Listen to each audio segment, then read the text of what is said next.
শ্রোতা বন্ধুদের নমস্কার জানিয়ে শুরু করছি স্বরচিত কবিতা ও গল্প পাঠের আসর শ্রুতি। আজ এই অনুষ্ঠানে প্রথমে কবিতা পাঠ করবেন সমিত মণ্ডল, পরে কথিকা রাঢ় অঞ্চলের রীতিকথা পাঠ করবেন রবীন্দ্রনাথ দাস। আসুন প্রথমে শুনি নিজের লেখা কবিতা। কবি সমিত মণ্ডল। আমার প্রথম কবিতা আরামে মধ্য দুপুর।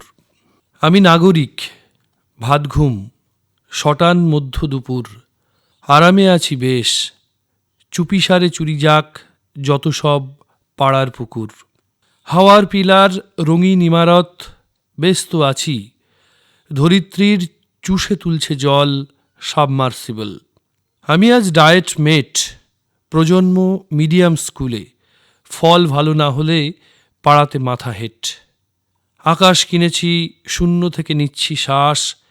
কি হবে শুনে ঝান্ডা ধরা চোঙা ফোকা মিথ্যে আশ্বাস। শটান শুয়ে মধ্য দুপুর, স্কয়ার ফিট মাপা ঘর। এদেশে যেন কেউ না ঢোকে, নিশ্চিত থাকা দরকার। আমার পরের কবিতা মেঘের দেশে যাই। মামাই সোনা পুচকি সোনা মেঘের দেশে যাই। আড়াল থেকে চাঁদ মামাটা মুচকি হাসে ভাই। মামাই সোনা দিচ্ছে দানা স্বপ্নের কোঠায়। খাচ্ছে দেখো তৃপ্তি করে ছাপোষা পায়রাই। পুচকি সোনা মামাই সোনা চাঁদের রোশনাই।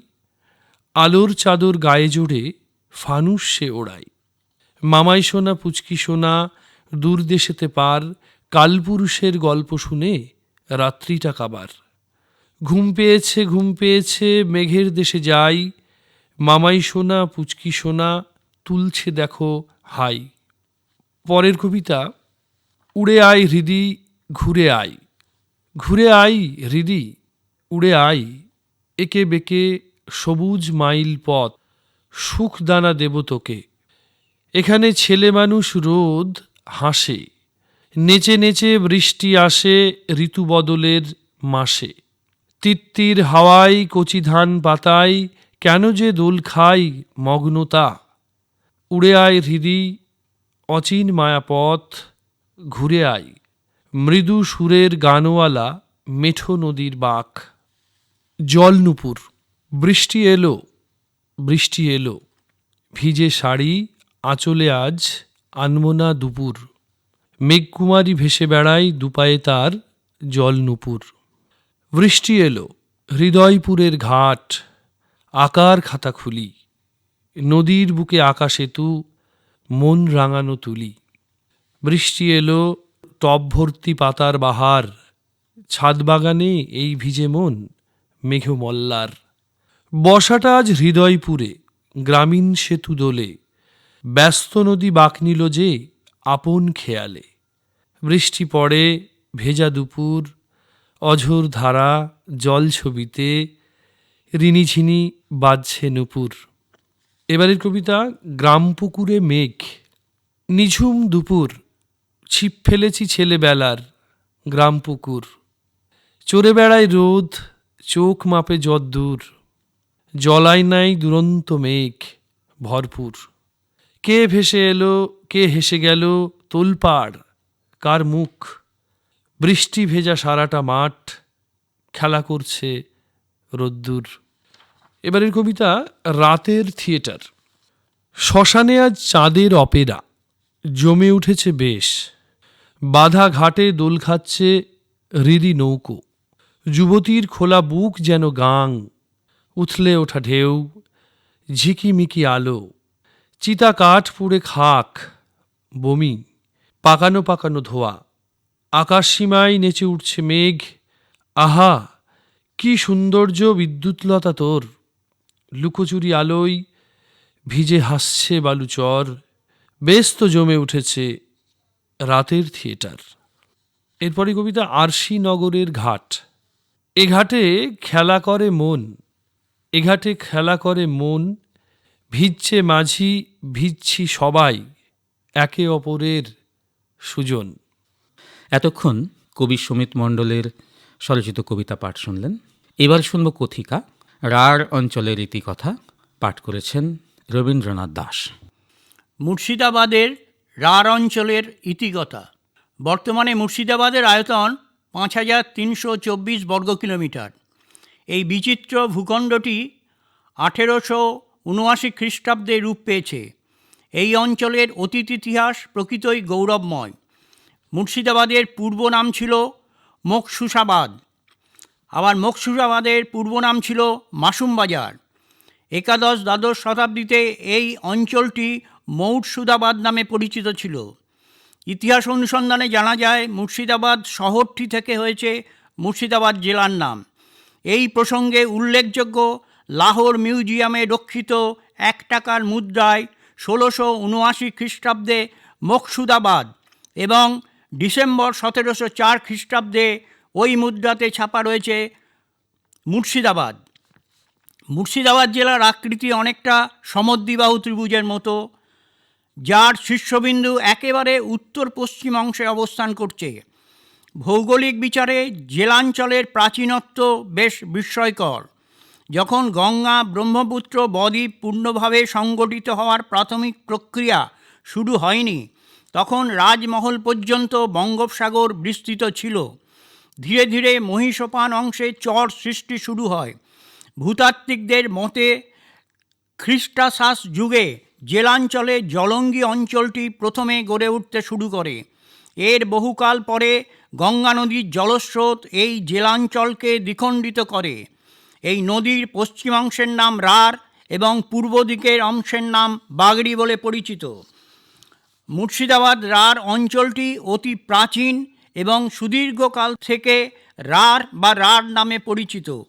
অন্যদিকে বাগড়ি শব্দটির উৎস হিসাবে ব্যাঘ্র তটি বা বক্রদ্বীপ শব্দকে নির্দেশ করা হয়। রাঢ় ও বাগড়ি এই দুই অঞ্চলের ভূপ্রকৃতি, জলবায়ু, কৃষি, এমনকি অধিবাসীদের ধর্ম ও সংস্কৃতির মধ্যেও যথেষ্ট পার্থক্য লক্ষ্য করা যায়। তাই জেলার ভূখণ্ডটিকে একটি অঞ্চল না বলে দুটি পৃথক অঞ্চল বললেই ঠিক হয়। পশ্চিমবঙ্গের রাঢ় অংশটি বর্ধমান, বীরভূম, বাঁকুড়া, মুর্শিদাবাদ প্রভৃতি নিয়ে গঠিত। আবার পূর্বের বাগড়ি অঞ্চল নদিয়া, যশোর প্রভৃতি অঞ্চলের থেকে পৃথক কোনো দেশ নয়, গঙ্গার বদ্বীপের অংশবিশেষ। ভাগীরথী নদীর জলস্রোত এই দুই অঞ্চলকে পৃথকীকরণ করেছে। বস্তুত নদীর এই দ্বিবিভাজন কোনো প্রাচীন ঘটনা নয়। সেই জন্য ভাগীরথীর বয়স ও হয়তো 5000 বছরের অধিক নয়। ঐতিহাসিক রাখালদাস বন্দ্যোপাধ্যায় তার ধর্মপাল শীর্ষক ইতিহাস আশ্রিত উপন্যাসে লিখেছেন যে রাজা গোপালের সময়ে 8ম খ্রিস্টাব্দে গঙ্গা নদীর ধারা ভাগীরথীর খাতে অবলম্বন করেই প্রবাহিত হতো। ভূপ্রাকৃতিক দিক থেকে রাঢ় অঞ্চলটি বিন্ধ্য পর্বতমালার পূর্ব দিকে ল্যাটেরাইটিক কর্দম ও খুঁটির এর সম্প্রসারিত অংশ। অঞ্চলটি ছোটনাগপুরের মালভূমির পূর্ব প্রান্তে মুর্শিদাবাদের রাঢ় অঞ্চল। রাঢ় অঞ্চল তরঙ্গায়িত, দৃঢ়, কর্দমময়, মাঝে মাঝে জলাভূমি, পরিত্যক্ত নদীঘাট এবং কাঁকড়যুক্ত লাল মাটি। রাঢ় অঞ্চলের উত্তর প্রান্তে গুমানী নদী, দক্ষিণে বাগমারি, বাঁশলাই, পাগলা, ব্রাহ্মণী, দ্বারকা, ময়ূরাক্ষী, কোপাই। নদীগুলি রাজমহল পাহাড় বা পশ্চিম রাঢ়ের উচ্চভূমি থেকে উৎপন্ন হয়ে ভাগীরথী নদীতে মিশেছে।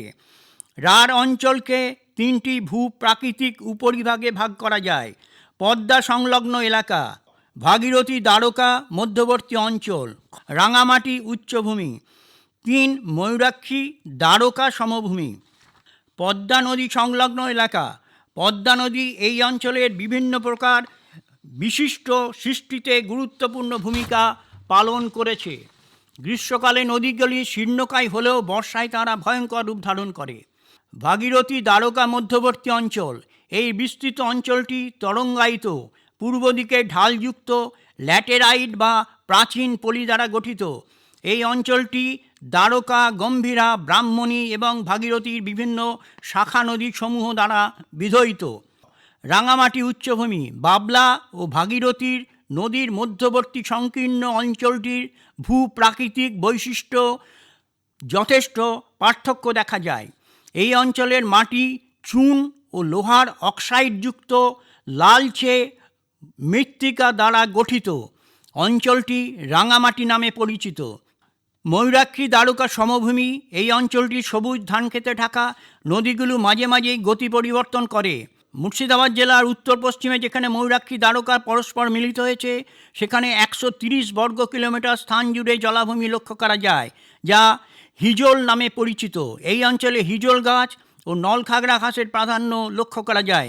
বর্ষার সময়ে গোটা অঞ্চলটি জলে থাকে। শীতকালে এখানে প্রচুর ফসল উৎপন্ন হয়।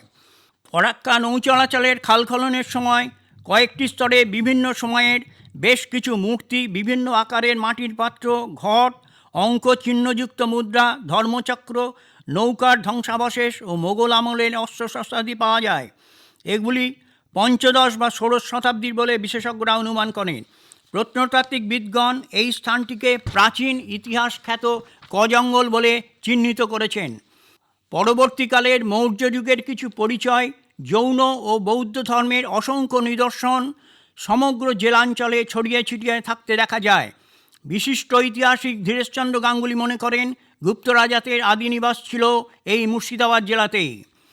অতীতের গৌড়বঙ্গের অধিপতি মহারাজা শশাঙ্ক নরেন্দ্রগুপ্তের রাজধানী ছিল কর্ণসুবর্ণ। বিখ্যাত চীনা পর্যটক হিউয়েন সাং 639 খ্রিস্টাব্দে তার ভ্রমণলিপিতে কিয়োলো লো সুফালা কর্ণসুবর্ণের উল্লেখ করেছেন। নগরে তিনি দেখেছিলেন 10টি সংঘারাম, 50টি মন্দির এবং 200 জন বৌদ্ধ সন্ন্যাসীদের বাসস্থান। কলিকাতা বিশ্ববিদ্যালয়ের প্রত্নতাত্ত্বিক বিভাগ থেকে চিরুটি মধুপুরের কাছে রাজবাড়িডাঙ্গা উৎখনন করা হয়। উৎখননের ফলে রক্তমৃত্তিকা বিহারের ধ্বংসাবশেষ আবিষ্কৃত হয়। বৌদ্ধ বিহারটি ছিল শশাঙ্কের রাজধানী কর্ণসুবর্ণের লাগা। কাজেই রক্তমৃত্তিকা মহাবিহারের ধ্বংসাবশেষ আবিষ্কৃত হওয়ার ফলে ঐতিহাসিকরা কর্ণসুবর্ণের অবস্থিতি সম্পর্কে নিশ্চিত হন। রেওয়াড়ির রাখালদাস বন্দ্যোপাধ্যায়, নিখিলনাথ রায় প্রমুখ ঐতিহাসিকরা অন্যান্য প্রমাণ প্রয়োগে মুর্শিদাবাদ জেলার কর্ণসুবর্ণের অবস্থিতি প্রমাণ করেছিলেন। উপরিক্ত তথ্যগুলি রাঢ় অঞ্চলের প্রাচীনত্ব প্রমাণ করে। হিউয়েন সাং তার ভ্রমণ বৃত্তান্তে বাংলাদেশের কথা লিখেছেন। বাঙালিরা ছিল অতিথি প্রধান, বাংলাদেশ ছিল কৃষি প্রধান। জজান, পাঁচতুবি, কাঁদি রাঢ় অঞ্চলের বহু প্রাচীন অঞ্চল, প্রাচীন ইতিহাসে নানা সাক্ষী বহন করে চলেছে। বহু দেবদেবীর মন্দির অধ্যুষিত এলাকা। কাঁদির ইতিহাস, রাঢ়ের ইতিহাস। কাঁদির হিজল বিল দিয়েই চাঁদ সদাগরের সপ্তডিঙা ভাগীরথী নদী বয়ে সমুদ্রে যেত। কাঁদির রুদ্রদেবের মন্দির বহু প্রাচীন। রাজা মানসিংহের সঙ্গে যুদ্ধে আসেন সবিতা রায়। তিনি রুদ্রদেবের মন্দিরে পূজা দিয়ে যুদ্ধ করতে নামেন। যুদ্ধে হারিরাজকে পরাজিত করে সমগ্র কাঁদি অঞ্চলের দখল নেন। পরে সেখানেই বসবাস শুরু করেন। অর্ধবঙ্গেশ্বরী রানী ভবানীর স্মৃতিবিচিত বড়নগর এই রাঢ় অঞ্চলেই অবস্থিত।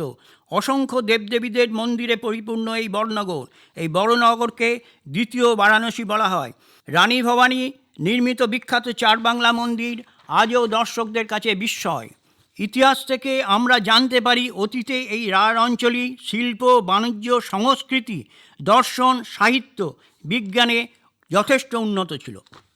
কথিকা পাঠ শেষ হলো। পাঠ করেছেন রবীন্দ্রনাথ দাস। শ্রুতি অনুষ্ঠান আজ এ পর্যন্তই।